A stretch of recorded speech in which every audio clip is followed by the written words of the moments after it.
batang pulubin. Palimos po, maawa na po kayo sa akin.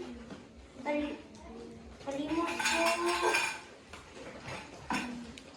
Yan ang aking hanap buhay.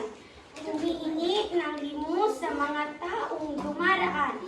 Ang aking ina ay isang labandera sa isang malaking bahay.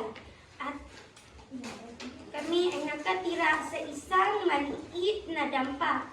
Isang araw, narinig ko ang aking ina na sumisigaw ng malakas. Huwag po, maawa po kayo sa akin. Hindi po ako ang kumukuha ng nawawalan yung pera. Guardia, ilabas mo ang babaeng ito sa pamamahay ko.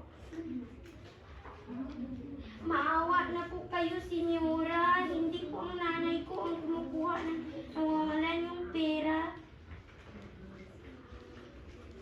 Ngunit pinagkawalan ng senyora ang kanyang mga aso. Aw, aw, aw! Kaya dinala ko ang aking ina sa aming munting dampa. Diyan ka muna, inay ha. Manghihingi muna ako ng kaunting tulong at gamot ninyo. Palimos po.